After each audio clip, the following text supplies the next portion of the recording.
Here at Middle School. My name is Keith Bonham, Education Director and an instructor. We've got an exciting class with Mary Woodard from Edward Jones today. But first, our lunch sponsor, Samantha Harding, in the building. Come on up, Samantha. I'm back with my wonderful Lord Harding. Yeah, my name is Samantha Harding. I am a loan officer with Success Lending. Today I kind of thought I wanted to bring something a little different because we're in the market where things are growing and people have to tap into their resources. As she's going to talk about wealth building, but we've been in an area that the DSCR loans would work. We're at a point where that works, and we can use the equity that they have in their homes to be able to make a difference. So if people are like, oh, I'm going to wait till rates go down, I'm going to wait for these things to happen. This kind of gives them an opportunity to look at what's going on now. So I'm going to just jump. So unlocking equity, financing opportunities. So if y'all are helping your clients find new opportunities, would be great. Go this way. Use that analogy. I know, it's just not being great with me, and I don't want to slide down. So if you guys have been in the area for a while, I know you're new, so you have not, but there's a lot of people who bought in 2019 that have upward of $100,000 in equity. He's probably one of them, and she's probably one of them who have over $100,000 of equity in their home. And that means that they now have an opportunity to tap into hundreds of thousands of dollars. And with this current market, where the average house price, let's say, is about $357, that means they can put 20% down and still have some left over for closing in case they want to buy an investment property or DSCR, investment, second home, or they want to help their kids buy a house. So I'm going to go ahead and do the rest of my little thing here. And I wish this would just let me slide, but it's not going to let me just turn pages. So there we are. No, hit present. Because I think because I'm not on the Wi-Fi, it won't let me I gotcha. although I can probably. You wouldn't be able to open Canva if you. Okay, well, though, I might be before I even like, listen, you don't see 100 tabs, let me leave next tab right on open. So, bottom line is, let's say this person, these are the examples of the average home price in 2019, that one person bought for $273. They should have about $201,000 worth of equity at this point. What can that do for them? They can buy something, put 20% down, pay for closing costs, and have some extra. So that's just 2019, and that's 46%. So then let's just go to 2020. Even these people, they're at 169. That's way more than 20% of the average home price. So the point of this whole presentation is to let you look into what we have available. So now, 2025. So they just hit 25% equity, even if they bought 2 years ago. They still have enough to be able to pull money out and do whatever it is that they need to be able to do to purchase their second home or investment or even help their kids. And that would be in the next slide. So this is just an example, 200,000. 169 for 2020, 138 for 2021. And now they can use the equity to find a new primary. And you're kind of new, so you can get a new primary like every year if you wanted to in your lifetime. You just say, hey, I'm moving, and you get a new primary home. Like most people think primary means you have to sell your current one. You don't even have to do that. For certain loan type, you can just move. Some people use that method to build equity. I'm sure Ms. Mary knows that. They buy a new home every year and a half. They got a new home, and then they can just keep buying with the primary home, resident home. There's no 20% down for those. It's a good way for someone to build their portfolio without having to buy with 20%, 30% down for investment. We're in a sweet spot in Clayton, and I just looked this information up this morning. So if you have people who are interested in buying homes for investments, the DSCR loan, typically you want to be at 1% or like 100%, excuse me. So if you mortgage is $1,000, the rent has to be at least $1,000 to be able to work. So in our market here in Clayton, this is just a townhome, it's 274. The numbers actually equate to being able to do a DSCR loan. So if that's something your clients are looking for, it makes sense in this area for like a townhome. Regular homes, you may be a little upside down. So just keep that in mind. I'll send you guys the link to the HUD market rental rates if y'all not already using that, so you don't have to run around trying to figure out how much you can propose to get a mortgage for, not a mortgage, rent for, and then it'll kind of lessons on me were trying to cross down the streets, just trying to look up properties over and over again, like, hey, I want to get an appraisal to figure out approximately how much rent to ask. But what, in that situation, 1,000, so you're saying that in order for it to work, you would have to be able to rent it out for at least 2,700? So for this area, for 27520 is $2,100 a month is the HUD market rent. Okay. So if you got a townhouse, for instance, this is what I use example, those will actually work, like the 274 price Mhm. and the HOAs, insurance, all the things will be right there at the same amount if you put the 20% down and even with interest rates. What tool are you using to guesstimate the rent? I use the HUD market rental rates. Will you hit the Zoom, full, Press I'm that, just trying to get in, yeah. submit. That's the screen. Yeah. Oh, okay, I'm old school on press the button. You good. But I just went over here to HUD and, Oh, you're not on Wi-Fi, right? oh yeah, I'm not on the Wi-Fi.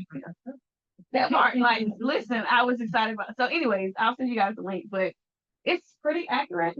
So HUD has a whole list of all the cities and counties, and they'll come up with a whole list of like what's going rental rate for market. There are properties that are above market rent, like if your property's seller got a pool, you may be able to offer more without having to go get an appraisal. So that's where you kind of guesstimate what's going on. Like Goldsboro, they're looking at about like $1,200, $1,300 here.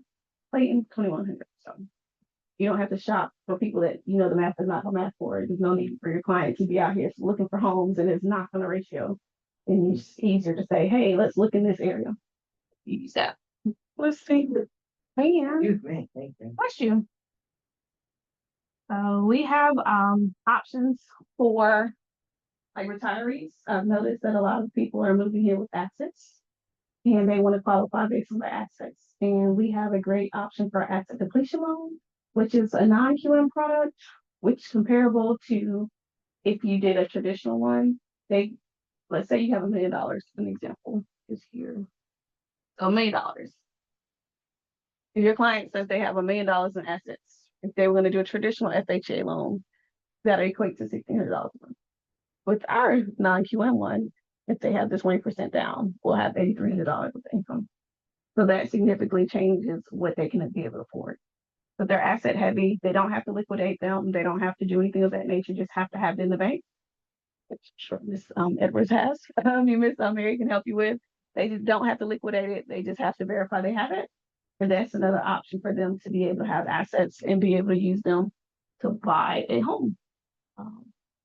So one little known fact, as people are looking into ways to help their family members, there's a lot of young people out here that can't afford to buy based on their income alone. There is products out there like the Home Ready products is available for them to use as a non-occupying co-borrower down to 3% down. So it's a little helpful if they don't have the income themselves and their parents want to help them. Given another key point with that is if they do a cosign, that people like, well, how is that going to impact me forever?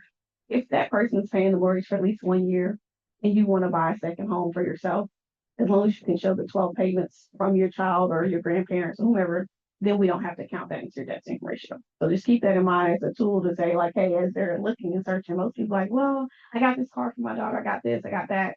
If you talk to a lender, we'll be able to help you figure out where they are and what they can do to kind of overcome the challenges of, I got all this debt, I can't, which were grandparents. And just partner with me to look for solutions and options for your clients. Even if they're not ready now, we can devise a plan because there's a whole bunch of loan options out here that your client's probably telling you 15 reasons why they can't buy. And you can find 15 reasons, obstacles that you can give them to be able to buy.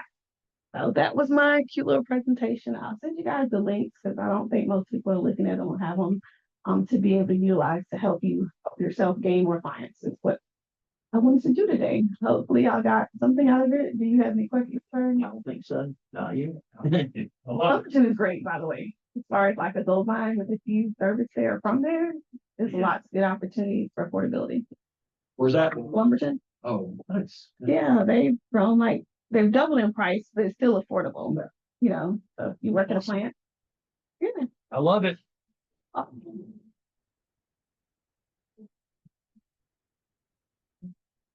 It is. Awesome.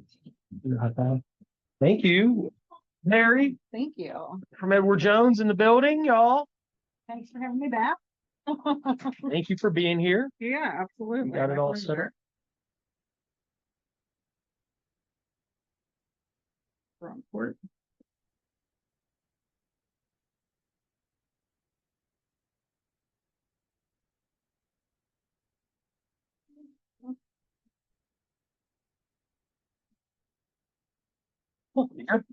Awesome. All right. Well, thank you, everybody. My name's Mary Woodard, as you mentioned. I am a certified financial planner as well as a financial advisor with Edward Jones. I have an office up in North Raleigh. I relocated here. I wish I would have relocated here in 2019 based on the numbers that she was just sharing. But we came in 21 and bought our place in 2022. I've worked with Edward Jones though for 17 years. I really have a passion to help make sure that people are making intentional, informed decisions about their finances. And so what she just spoke about with those loans and leveraging equity, I recently just helped a client do that very same thing. They've been saving for another investment property, right? They leveraged that DSCR type of loan on one of their current investment properties. We harvested some gains from their portfolio. They sold another rental property that they had in Mississippi and are doing a 1031 exchange to buy a new rental property up here. So those situations happen all the time. And it is great to have a team of professionals to help you understand what are the qualifications for the loan, right? How can we leverage maybe some of your gains with your investments or the 1031 exchange, for example, right? To help you accomplish that rental property goal. What is the loan called again? It's a DSCR, right? Thank you. I don't do those loans. I just understand how it all works and can help people understand, right? How can they use maybe some of the investments to accomplish some of their multiple income stream goals that they have for retirement. So I grew up in a family that had a good example of somebody who saved for retirement, an example of my parents who did not save good for retirement. And so I just, again, want to help make sure people are making informed decisions. So as you all are starting your self-employment careers, right? Just want to give you some strategies, some ideas on how you can start planning today so that you can live your best life in the future once you decide to retire. So we'll talk about why is it important to save for retirement? Why should we start saving now? And then lastly, how can you save? So unfortunately, a lot of people are not prepared for retirement these days. According to research done by Employee Benefit Research Institute, 28% of workers who are age 55 or older have less than $25,000 saved for retirement, and 43% have less than $100,000. So if you think about how you want to spend your time in retirement, right? Your money is really what makes that happen or possible. You want to travel, right? What is your wishes once you are no longer working? Well, if you're doing trips, just trying to, cover your day-to-day costs, $25,000 or $100,000 isn't going to last very long, right? On the other side of that, I think people realize they haven't done a great job saving for retirement. And about 73% of workers say that they're going to work part-time while they're in retirement. Fortunately, the reality of what we see right now is only about 25% of retirees are actually working. A lot of times, the reason why they can't work is they had to retire early because they had a health issue that forced them out of the workforce and they're actually not able to. So those statistics might be a little startling for you, but just want to reiterate that's why it's important to be saving for retirement, right? Also, let's think about life expectancy, right? So right now, the average couple who is age 65, on average, the men are living to 82. Ladies live a little bit longer than their men. So they live until 85, right? And if you retire, because people still like the target date of retirement to be age 65, right? Your savings and investments need to last you, right, for a good 20 years potentially. As I'm working with millennial clients, right? They want to retire earlier than what their parents have. So they're shooting for like age 60, and they're also projected to live to be 90, 95, as opposed to 82, 85. So now we're talking over 30 years, right? That we need our savings and investments to last us in retirement. So again, just another important reason why it's important to start saving. Social Security, nobody's favorite subject, right? To talk about these days, I feel like. But the reality of the situation is that a lot of people rely on Social Security for their retirement income once they're no longer working. People think though that, it's going to be a large source of their income. Social Security on average right now is only replacing about 40% of your pre-retirement earnings before you go into retirement. The other big component of this for individual or self-employed people, small business owners, right, is in order to collect Social Security, you have to contribute to Social Security, right? And it's based on your last 10 working years of what your income was as far as what you would be eligible to collect out of Social Security. Social Security is really a small portion, though, of most people's retirement income that they have available. So it's another reason why we should start saving for retirement. Well, time and inflation are not on our side when it comes to making our savings and investments last, right? So on average, historically, inflation is about 3% per year. Now, I know that feels like a really low number with the inflation that we've been experiencing, right, since 2020. But still, looking back over time, it is about an average of 3% per year than inflation for inflation. So what does that mean? That means that that's going to double every 25 years. What it costs today will double in price 25 years from now. So 1999, groceries that cost $400 in 2024 were costing $750. And it's projected in 2049 that that same $400 will be $1,400 that you'll spend on groceries in 2049. So inflation and time are not our friends when it comes to our retirement savings. So why save now? So time is on our side when it comes to saving for and investing for retirement. And why is that? That's because of the power of compounding. So when you sit down with your buyers at closing, right, you're going to see their mortgage documents and you're going to see how much interest, right, they would actually pay on their home for financing it over the 30-year time frame, right? That's a really big number. That's because compounding is working in the favor of banks when you think about issuing loans, right? Well, it works for you the same way as long as you're investing and reinvesting your earnings over that same 30-year time period. Does that make sense? So compounding the time is our friend when we're thinking about saving and investing for retirement. So if at age 25, you started investing $200 a month, you could anticipate having about $400,000 at age 65. And that's assuming a rate of return of about 6% every year. If you delay, right, investing, you're going to need almost double just if you delay by 10 years to have that same $400,000 over time.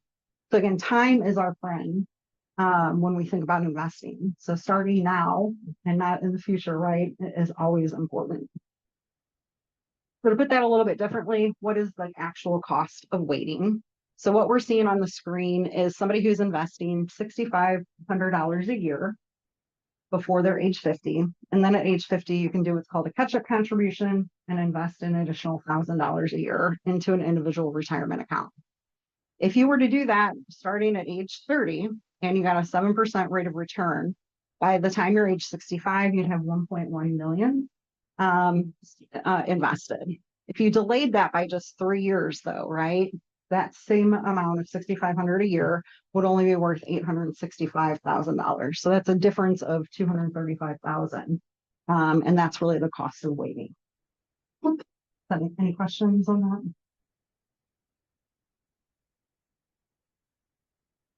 So now we talked about why should we save for retirement? Why should we start saving now for retirement, right? And now this is where a bulk of the content comes into play. How can we save? There's different options that you have available to you as a self-employed person to save for retirement. And really, there's 3 different ways that you can do that. The first 2 are what are known as individual retirement accounts or IRA accounts. You have a traditional or you have a Roth. And then third option is really having an employer-sponsored plan that you're contributing to. And we'll talk about the 3 of these and employer-sponsored plans a little bit more here in just a minute. So with the traditional, the biggest or the commonality between these three different types of retirement accounts or ways you can save for retirement is the fact that once you put your money into these retirement accounts, your earnings are going to grow tax deferred or tax free over the amount of time that they're in those accounts. So you're not paying taxes. Taxes also eat away at your savings if you're not leveraging these tax deferred type of accounts. In a traditional IRA, you're going to get a tax benefit for the dollars that you're putting into a traditional IRA account. Again, it's going to grow tax deferred over time. And then when you withdraw funds out of a traditional IRA, it's going to count as income and you'll pay income tax on that when you're in retirement. Roth IRA, though, on the other hand, is you don't get a tax benefit when you put the money into that account. So you're earning X amount of dollars today, you're paying taxes on that and putting some money into your Roth IRA. That's going to grow tax free over time. And then when you start taking money out of your Roth IRA in the future, you don't pay any tax on withdrawals that you take out of that Roth IRA. Employer-sponsored plans now have a component of both like pre-tax contributions like the traditional, as well as after-tax contributions like a Roth. And a lot of people are like, well, I'm self-employed, Mary. I can't have an employer-sponsored plan. Well, yes, you can, because yes, you're self-employed. So you are your own employer when it comes to these types of plans. When we think about traditional and Roth IRAs, a couple of things to keep in mind. The maximum contribution that you could do in 2025 is $7,000 into one of those accounts, 7,000 total. So you could do 3,500 in one, 3,500 in the other, as long as you don't exceed 7,000. Once you turn age 50, the government recognizes that there's a problem with people saving for retirement. So they allow you to do what's called a catch-up contribution. So right now in 2025, people are 50 or older can add an additional $1,000 to these accounts as well. There are deadlines and red tape associated with these accounts, as you can imagine. So your deadline to make a contribution is your tax filing deadline of every year into these IRA accounts. So think April 15th deadline. How often do you see an increase in the max contribution? Like, do they visit that quite often, or? They do. Okay. $70,000 doesn't seem like a lot of money. No, it was 5,000 about 10 years ago. So they do up it for inflation. Yeah. We didn't see a big increase. Well, we saw a $500 increase this past year. Yeah. The catch-up contribution stayed at $1,000. Do you, in your opinion, Mhm. I'll say in your opinion, what is the motivation between keeping that max contribution so low? Is that just to keep more money in circulation, or, you know? Keep people paying the tax, so Yeah, I think for an individual retirement account, right, they look at this as like a supplement, really. Okay, There are more, not because they assume somebody has a 401k. yeah. Okay, not so this is more, this isn't, which I know the rules are totally They are. different for self-employed as Yep. far as contribution. So that makes way more Yep. sense, that you don't want just people loading money into this to Exactly. avoid taxes. I got you. And then never use it. Right. possibly. And it's different, like when you're doing an individual retirement account and you're not deferring some of your compensation, right? When, again, some logistics there. It's harder to keep track of than if you're like sending it through payroll as well. So, the IRS always wants their money, right? There's a big component there. But there are also limitations on these individual IRA accounts as far as income limitations. Once you earn a certain amount, you actually no longer get a tax deduction on a traditional. You also are no longer eligible to put it into a Roth account either. There's some ways around that, but these have much more strings attached to these types of accounts than employer-sponsored plans. Individual retirement accounts, though, is if you're getting started and you don't have more than $7,000 a year to invest in a retirement account, this is where you should start. So this is kind of step one.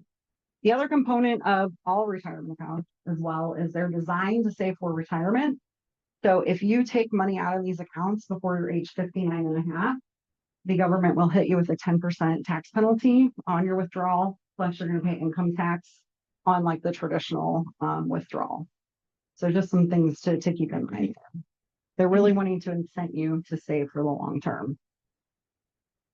So if you have more than $7,000 though that you can contribute to retirement accounts, and you being the employer of yourself, right? You could consider starting what's called a SEP IRA. So it's still an IRA, but it's considered a business retirement plan. You can contribute a maximum of up to 25% of eligible compensation or $70,000, whichever one is less, for retirement. And those contributions are considered, a tax deduction. It will reduce your taxable income tax year that you're doing that. These are employer-only contributions, meaning that the company is actually making these contributions. So if you ever have employees in the future as well, you will have to make SEP contributions for your employees if you're making a retirement contribution for yourself. So just keep that in mind. If you're doing an employer-sponsored plan, once you have employees, right, you have to make contributions for them as well. The deadline to start one of these and make the contribution is the employer's tax filing deadline plus extension. So as you're filing your business tax returns, if you get an extension, some companies for September, others, depending on your structure, right, can go out until October. You have until September or October, whatever your tax filing deadline is, to actually establish one of these and then fund it to get some tax benefits there. Also, just like with individual retirement accounts, there's that 10% penalty if you're taking withdrawals out of your plan prior to reaching age 59. You can take a withdrawal, like hardship withdrawal for like buying a home, right? So hardship withdrawal, you'll still have to pay income tax on it.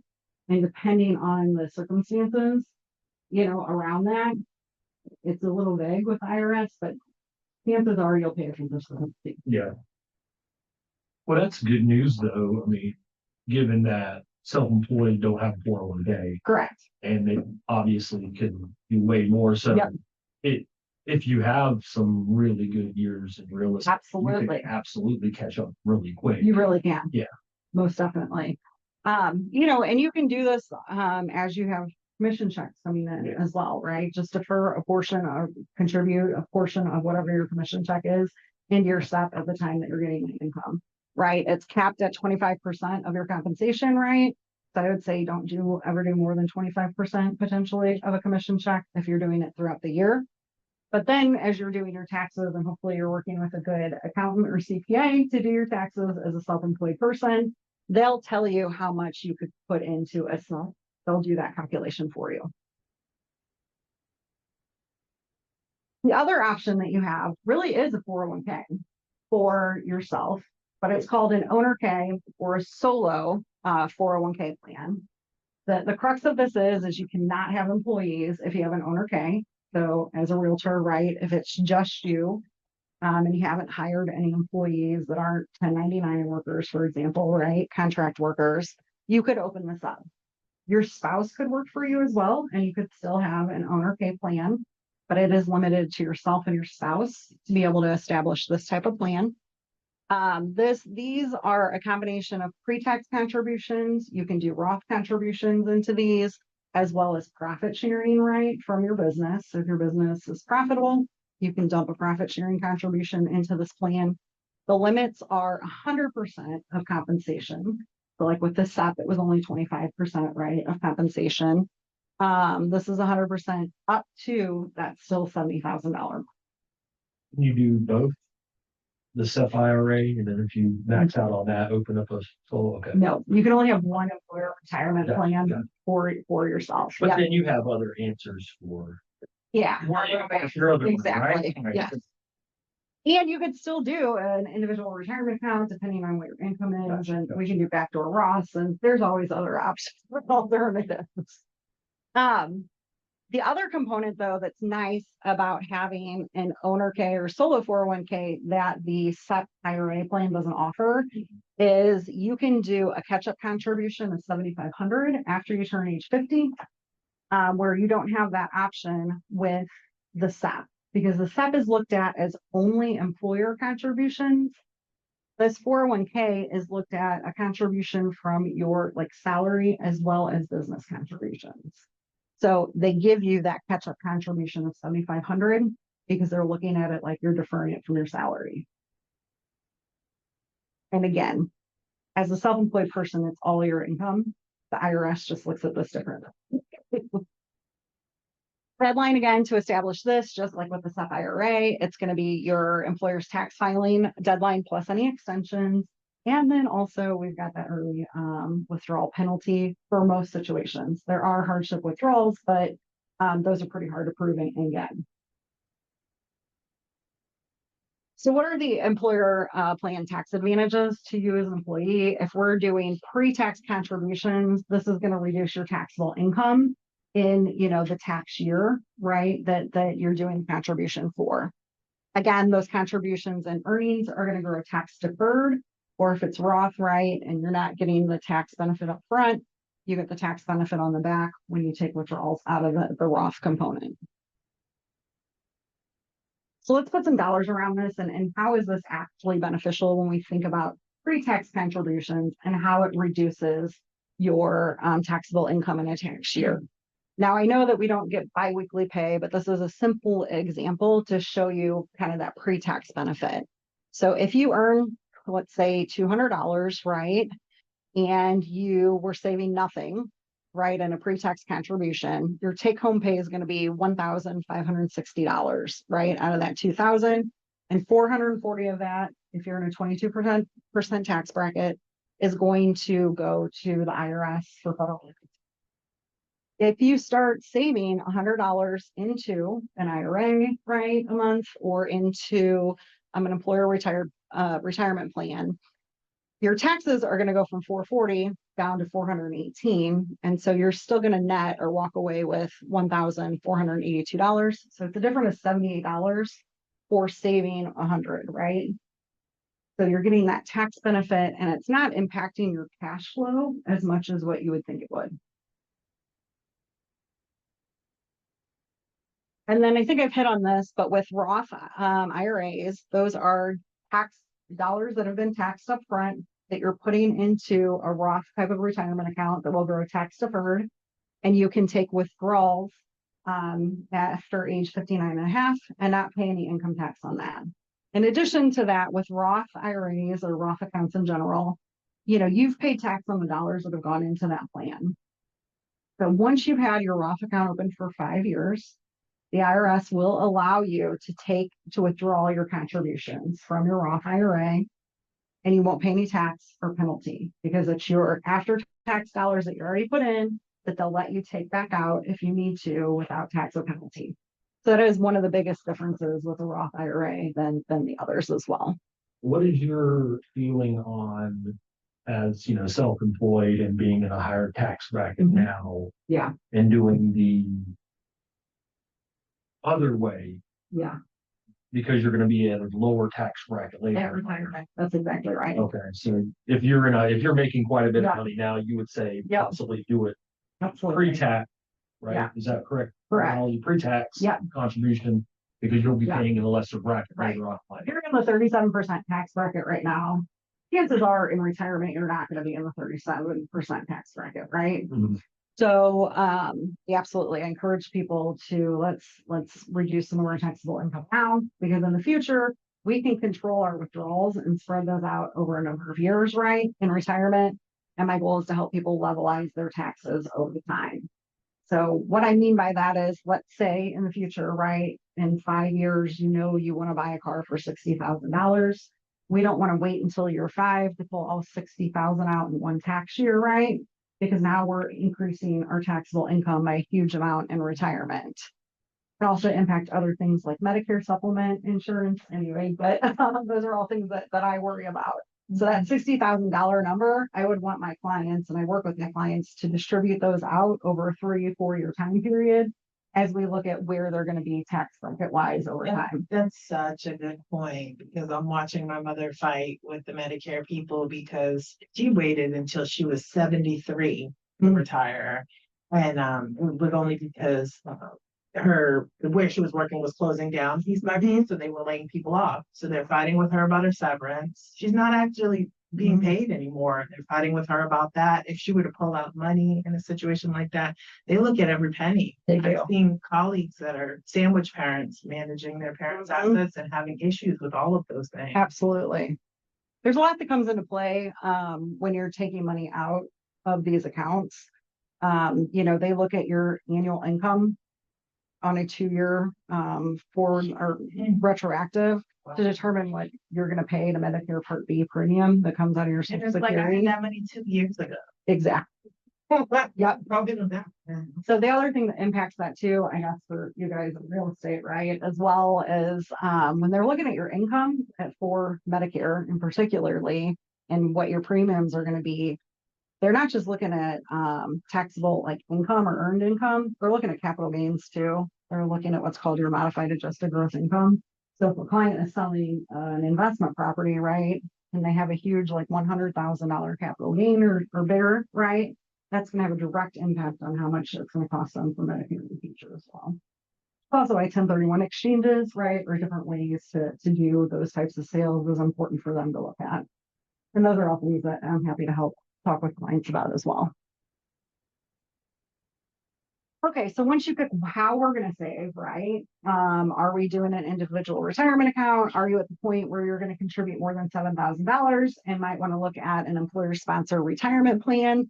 The next step is to invest it, right? So how do you choose your investments? So when we think about investing, it's always important to understand your tolerance for risk. Consider your time horizon. We've talked a lot about time today, right? And then what is your portfolio objective, or really how you're going to balance your investments. So I think of risk on a scale of 1 to 10. And so when you think about risk on a scale of 1, that's going to be money at the bank.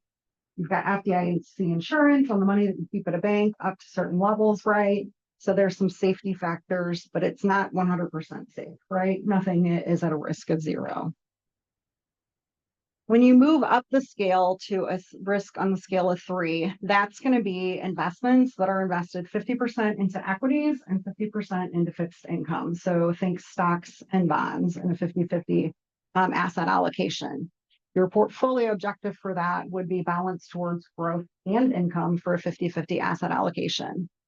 So a portfolio like this 4 times in the last 100 years, we have seen that portfolio drop 25% or more in value in 1 year. Over the long run, though, it's averaged an 8.3 rate of return. So over the last 100 years. We jump up to risk on a scale of 6.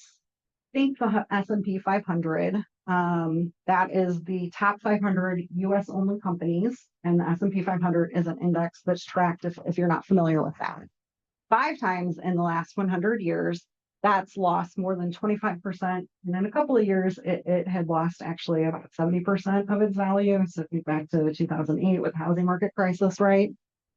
But it's averaged a rate of return of 13.4% over that same 100 years. If you step up on the scale, now we're on at an 8. This is going to be 100% invested in like the NASDAQ index. So NASDAQ is large companies that are usually tech companies, but also they're small and medium-sized companies that are more in a growing phase as opposed to having proven results, right? So this is riskier. This index also has only existed for 54 years. So over the last 54 years, it's 6 times has lost 30% or more, but it's only averaged a rate of return of 7.8%. So why would you want to take a risk of 8, right?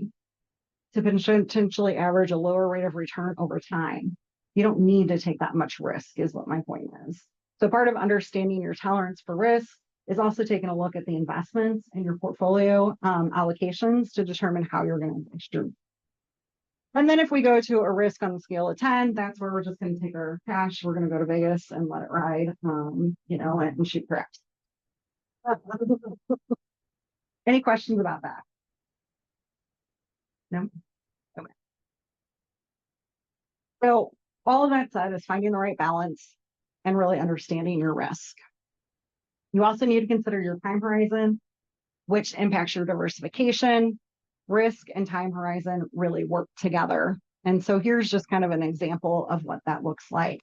If you are in your early investing years, so just starting your career, right, you're going to want to have a growth focused portfolio, really regardless almost of what your risk profile looks like. If you're low risk, you're going to not have a growth focus. We'll shift you back to balance towards growth.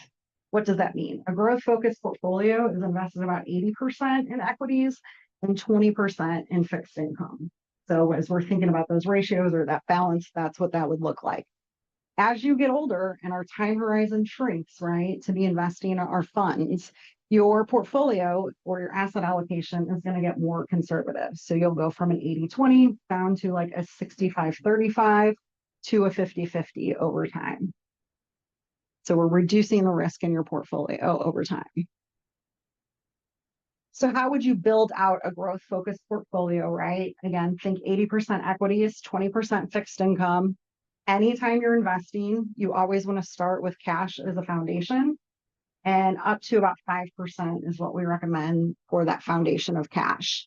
The other 15% then will go into bonds that will be US investment grade bonds, some US high yield bonds. We do want some international exposure there with international investment grade bonds, as well as emerging market fixed income investments as well. When you go up the pyramid, then that's where you jump into equities or stocks, right? We would want US large cap stocks. So again, think that S&P 500, but we'll also want to layer in international large cap stocks. And so those are going to be companies like Toyota, it's going to be like Roche, right, who is a pharmaceutical company. There are some really big, good international companies to invest in as well.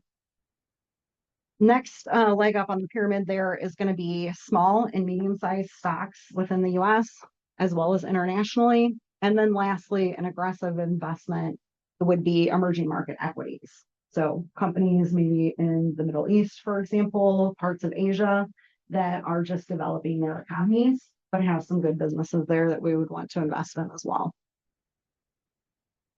Balanced growth and income looks very similar. We're just going from that 80-20 mix then, right, to increasing our fixed income. I'm sorry, this is growth and income, 50-50. We'll go from that 80-20 to 50-50. So 50% in fixed income and then 50% in those equity categories as well. So I know I covered a lot of information. I am happy to sit down with you to understand your tolerance for risk, right? Help you understand what is your investment or portfolio objective, talk about the different types of accounts that are available to you. So please reach out and let me know if there's any way that I can help. I'd also like to add that, right, I'm in the referral business just like you guys are. And so if you're coming across any clients who are relocating to Raleigh from other parts of the country, I'd be happy to serve as like a little welcoming committee. I follow quite a few different like new to Raleigh groups. And part of a couple of groups. So I'd be happy to sit down with them, talk about how they can get involved in the community. I also do some nonprofit work. So if that's what they're interested too, I'm happy to just do an introduction that way as well for people who are just relocating here. Any questions? Like families, Oh, absolutely. like, you know, like sandwich generation, like Nicole talked about, like, how do I help navigate something that is not my current life? Yeah, absolutely. And it's a lot of different ways that I consult with them too. Parents, you know, older generations don't tend to like to share a lot of details, right, about the exact information in their holdings, right? But we can still talk through like what's important to them, and I help facilitate a conversation with the parents to the kids or grandkids about what's important to them, what have their strategies been, and then more importantly, how does maybe their estate plan or all of those documents from power of attorney to medical directives, how do those actually work to make sure that whoever is identified as a power of attorney or medical power of attorney understands their roles and responsibilities associated with being named that. So that is a good first step to really get people talking about conversations. And I have a whole agenda that we kind of go through from that. Yeah. Absolutely. I call it my aging with dignity conversation. So that's also a component of helping the younger generations understand too, like red flags to look out for when it comes to like dementia and healthcare issues and that kind of thing too with their parents and grandparents. Yep. I also work with individuals to help understand like how are we going to afford to move into assisted living, right? Or those continuous care retirement communities that exist out here. There's different ways that you can buy into those. I also understand like at what rate do they inflate their monthly fees? How financially solid are those retirement communities as well, is something that I look at and talk with clients about also. You ever talk to kids that are in college that, will be going into the working world Yeah, soon and try to give them a heads up about what they need to do? I do. And so my daughter I had her very young, so she's actually 27. And so for her and like her friends, I'm passionate about them starting Roth right away, right? Yeah. Especially because your income phases out to where you can't do a Roth. So while you're in your early income years, lower income, right, it's important to fund those right away.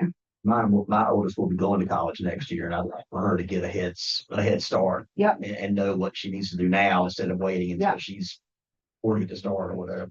The biggest component with retirement earnings or saving for retirement is you actually have to have earnings to contribute. Yeah. So if they're working part-time, right, you are limited to contributing 100% of your earnings into a Roth or that 7,000, right? So if they're only making like 4,000 a year, they couldn't contribute more than 4,000 into that account. Yeah. Okay.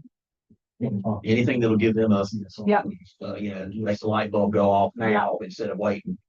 I would say lots of people think it's a great idea to a self-employed, right? Hey, I'm going to put my kids on payroll, which is great, but that's kind of a red flag for an audit, right? When you think about it, if somehow your 3-year-old has income, you know what I mean, from your business, it's a red flag for an IRS audit. It's possible though to do it, if they're helping you with marketing through your social media pages or what have you, just, be prepared to prove that what you paid them actually is a good going rate for how they contributed or worked. 3 years. My 3-year-old can do marketing like nobody's business. I put her face on my Facebook That's page. exactly right. Tons of- Nice. That is true. So I have an audiologist that 3 women, 3 doctors, all had babies within like a month of each other. And I mean, their babies are part of their practice and marketing and they're on payroll, Yeah. Social security number. They see the dogs get paid to act and stuff. I'm like, I don't go into a truth, but yeah, but there is a way. So they're stable retired. So you putting your dog retirement does not count. Y'all remember Morris the cat in the 70s? That cat was probably a multi-millionaire. Garfield. And he did all, yeah. Yeah, Garfield. I got trust for real things, but yeah. Yeah. An attorney will advise you that's on the pros and cons of that. There are probably more cons than pros though. Yeah. So sure. Have animals, and that's that. I've seen animals having their own cats and stuff like that. So I'm like, I mean, if I can buy a dog that'll make me some money, I'll buy one. So they're representing your business, the business expense, would say for food and, that kind of stuff. Yeah. I mean, everybody gets a business, you get a business. pet insurance, right? Right? You could work with your accountant to see what would be eligible or I mean, not. have you your emotional support animal? Maybe. I don't know about that. Again, an accountant is going to be better versed in, hey, what is really allowable or not? Right, like is that Yeah. cat that you hold all day long, really? Is this a legitimate business expense or not? You know what I mean? Employee, he's Yeah. employed to make sure he manages HR. Put it all. Oh, yeah, I don't know. That definitely probably wouldn't fly. But yes, if you guys have questions or anything, reach out to me. I'm happy to help. Thank you for that. Thank you. I really Thank like you. to talk about aging with dignity, like old people. Like yes, old people. No, that's so challenging. It really is. But the thing is like what I don't want is I know my parents are messy, everybody, like even though they make money, everyone has secrets. So when I look up on them things that I have access to, I can see what you've already spent. Right. So those to me are red flags. So now I'm like, now I gotta watch you because although you're adults and working full-time jobs and medical professionals, you should be able to manage this. It's very clear that you don't have a plan for later. Right. Like, you can't work yourself into the ground because what's the later plan? My mom will say, I'll just work more. And I'm like, no, that's not gonna work. Right, I mean, until when? At what point is it like, let's re-strategize? yeah, So it makes sense, you know? Well, and physicians have- Yeah, I mean. yeah. Physicians also have better options in their employer retirement plans that they set up as well. That's what my mom was saying, I got like 5 retirement plans, I'll be Yeah. fine. I'm like, all right. Yeah, and then there's creative ways to, do a holding company for your facility or building, those kinds of things. So absolutely. We like you, Miss Mary. If you're in my house, because my grandma's 81 and she be getting on my nerves, like, lady, like she said, the Medicare situation, I'm not a well versed in those No. things. So, Nor should you be. You're doing loans, right? Right. But I don't know which, Which is like, complicated, right, like, you know. that medical, like, in the Medicaid, like, getting through all of that, I don't know anybody who goes through that situation, relax. Like, like, after that, they're usually traumatized, so I'm trying to be proactive, so I don't have to experience that. Yeah. it's okay, Keith, I know it's gonna be a long time for you. He's so young still. Well, what's crazy for like when you think about Medicare and as self-employed individuals, I don't know if you guys have gone to the marketplace, right, to get insurance, but there's so many more options. Whereas most people who are employed, right, they get insurance through their employer. Well, you only have maybe 1 to 2 options, right? When you go to Medicare, right, it's hundreds of plan options that all mean different things. You know what I mean? Yeah, one. Exactly. This, And they change every year. And yes, so absolutely. that seems like a nightmare. I don't wanna go down, but. So I am like licensed in Medicare insurance and long-term care. We don't offer Medicare, but I have supplement plans. But I do have good agents that I make referrals to help people navigate those. And then locally, they're also familiar with like, IBM retiree benefits, and 'cause that all gets different with medical coverage and stuff depending on where you retire from. So Right. Yeah. Yeah, that's that retired from IBM. yeah. And they have a health benefit for associated Yeah. with their retirement. Yes. Stop feeling your mom's nerves. She said she already had. Let me tell you, that lady up to put her in the pond, like you just. But we love, we love her. Well, that's all I had. So I think I got you guys out in a little bit record time, even though. Yeah, that was we, great. uh, Appreciate you.